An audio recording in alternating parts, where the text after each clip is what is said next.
ओम शांति। 29 फरवरी 2024 बाबा के महावाक्य। मीठे बच्चे, माया दुश्मन तुम्हारे सामने है, इसलिए अपनी बहुत बहुत संभाल करनी है। अगर चलते चलते माया में फंस गए तो अपनी तकदीर को लकीर लगा देंगे। प्रश्न: तुम राजयोगी बच्चों का मुख्य कर्तव्य क्या है?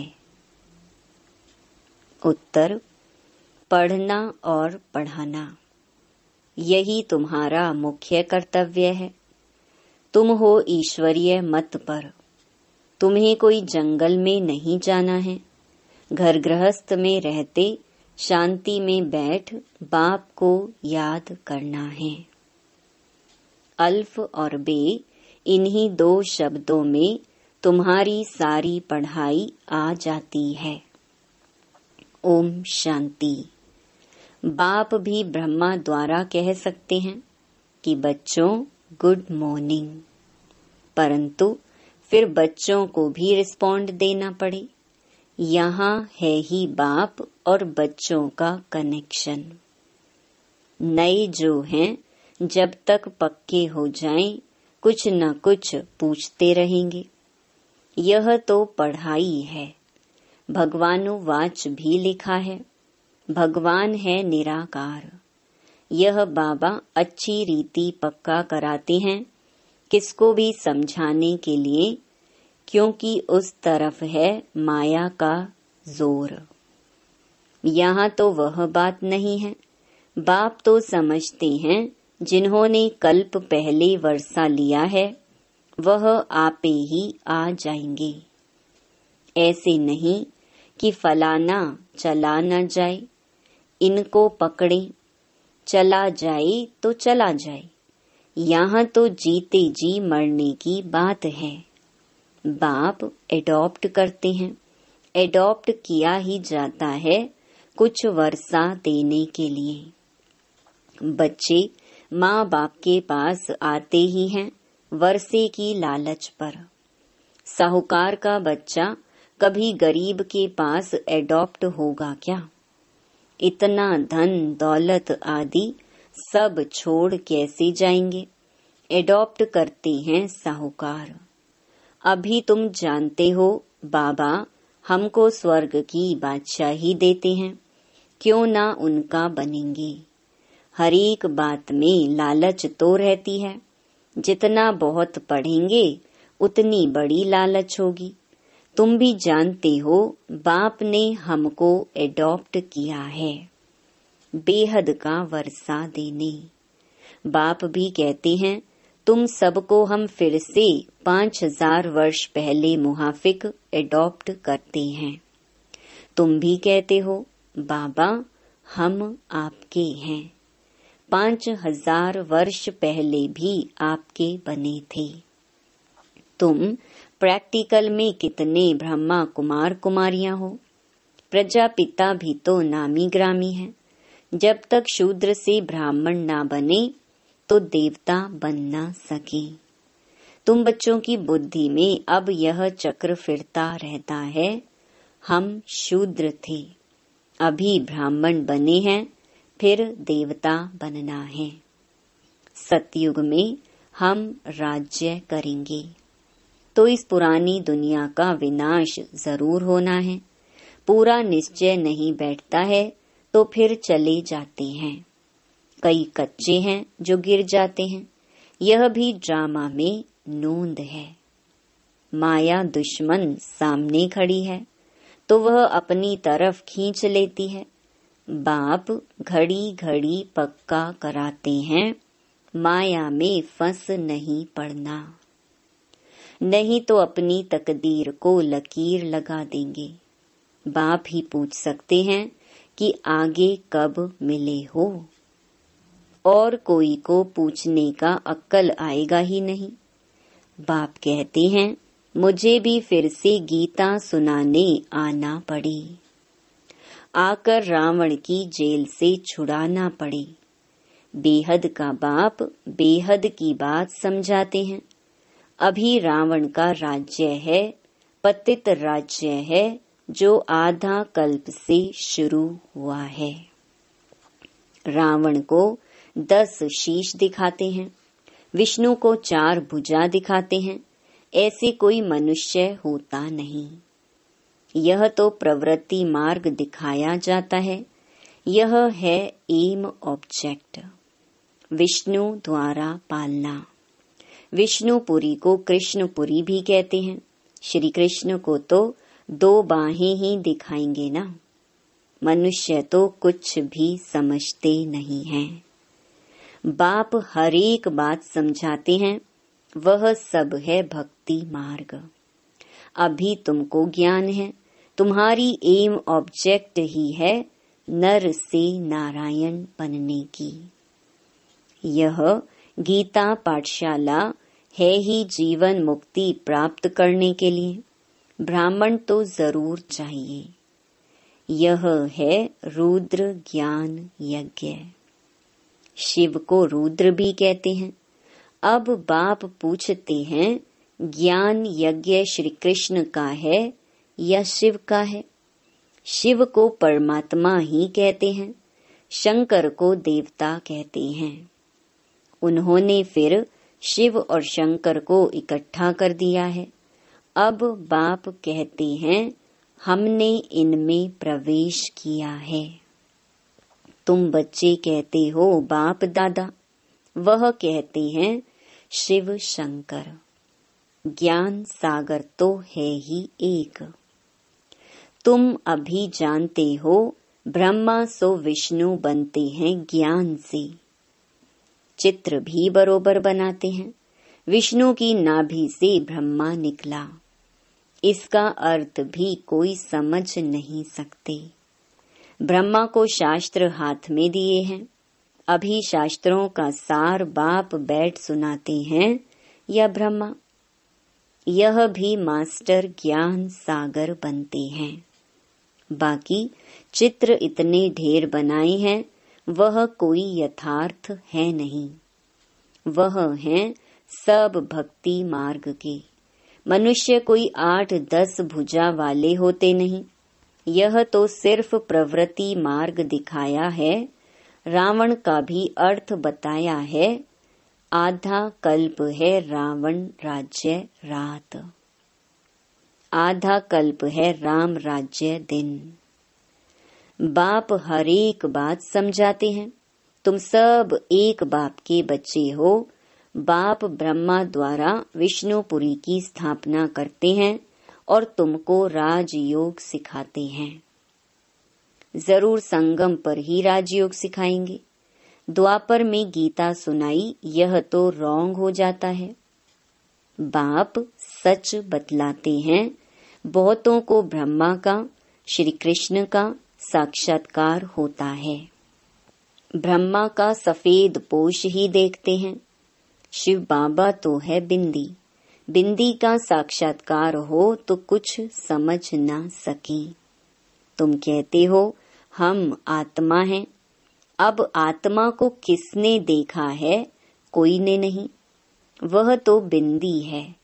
समझ सकते हैं ना? जो जिस भावना से जिसकी पूजा करते हैं, उनको वही साक्षात्कार होगा। दूसरा अगर रूप देखें तो मूंझ पड़े। हनुमान की पूजा करेगा तो उनको वही दिखाई पड़ेगा। गणेश के पुजारी को वही दिखाई पड़ेगा। बाप कहते हैं, हमने तुमको इतना धनवान बनाया। हीरे जवाहरों के महल थे, तुमको अनगिनत धन था। तुमने अभी वह सब कहाँ गवाया? अभी तुम कंगाल बन गए हो, भीख मांग रहे हो। बाप तो कह सकते हैं ना। अभी तुम बच्चे समझते हो बाप आए हैं, हम फिर से विश्व के मालिक बनते हैं। यह ड्रामा अनादि बना हुआ है। हर एक ड्रामा में अपना पार्ट बजा रहे हैं। कोई एक शरीर छोड़ जाकर दूसरा लेते हैं। इसमें रोने की क्या बात है? सतयुग में कभी रोते नहीं। अभी तुम मोहजीत बन रहे हो। मोहजीत राजाएं यह लक्ष्मी नारायण आदि हैं। वहाँ मोह होता नहीं। बाप अनेक प्रकार की बातें समझाते रहते हैं। बाप है निराकार।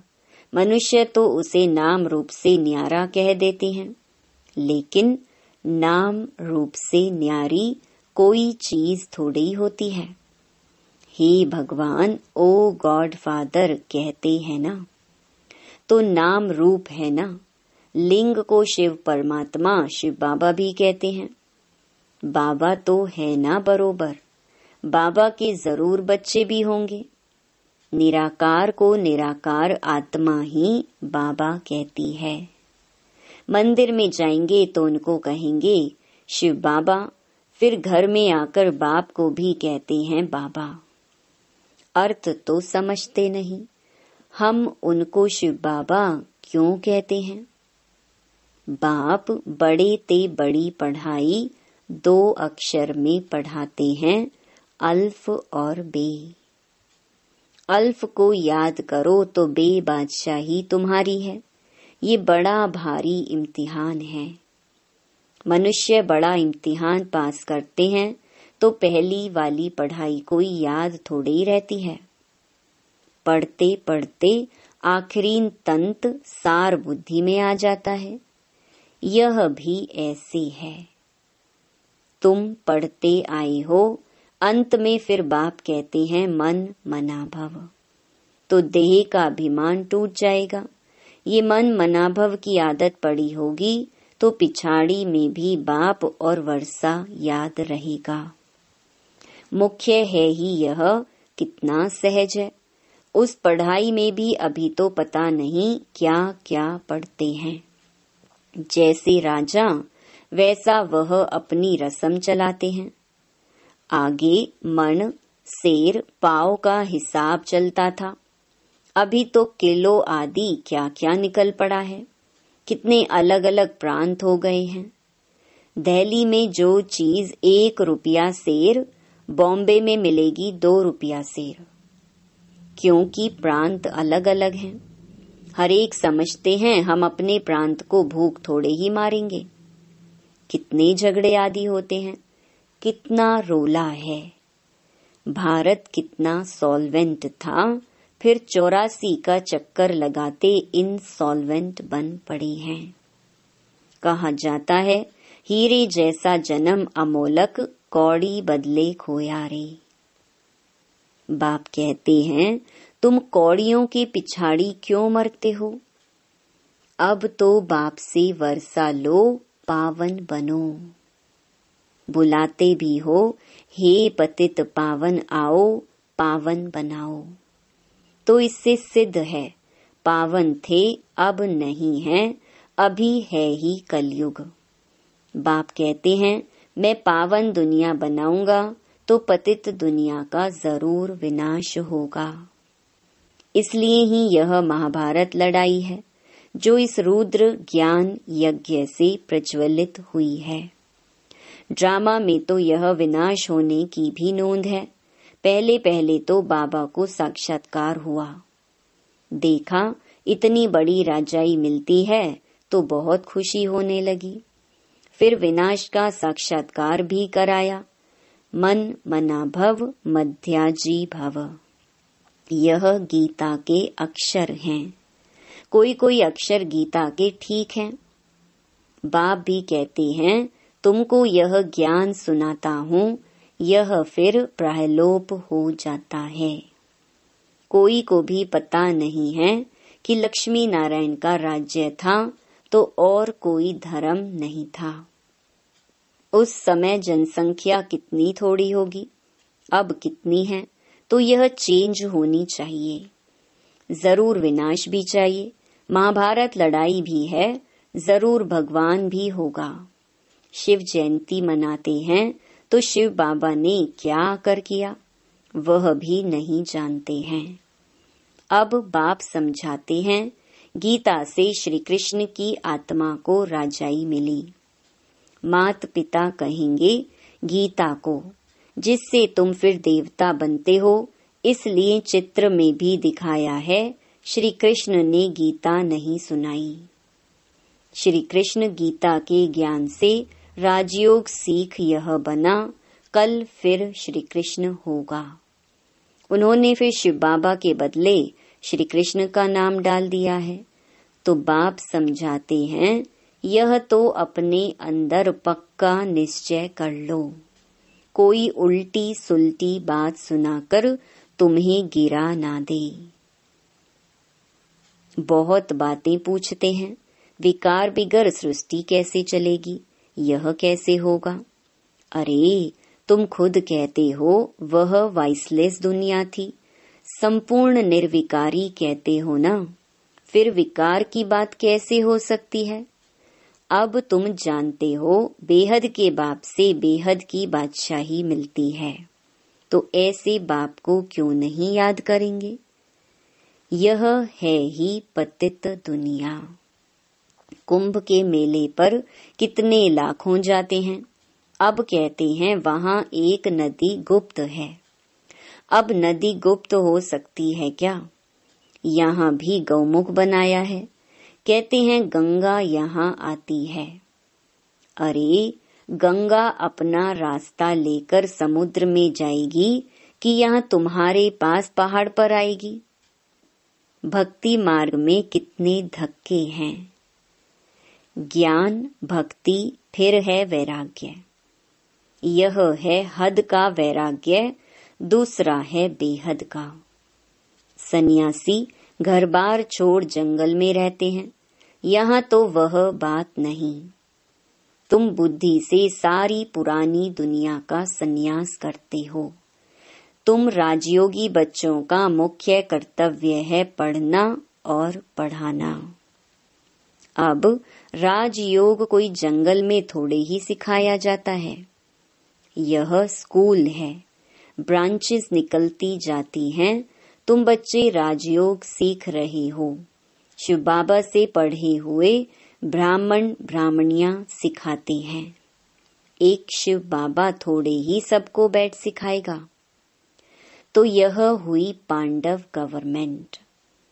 तुम हो ईश्वरीय मत पर। यहाँ तुम कितना शांति में बैठे हो, बाहर तो अनेक हंगामे हैं। बाप कहते हैं 5 विकारों का दान दो तो ग्रहण छूट जाएगा। मेरे बनो तो मैं तुम्हारी सब मनोकामनाएं पूरी कर दूंगा। तुम बच्चे जानते हो अभी हम सुख धाम में जाते हैं, दुख धाम को आग लगनी है। बच्चों ने विनाश का साक्षात्कार भी किया है।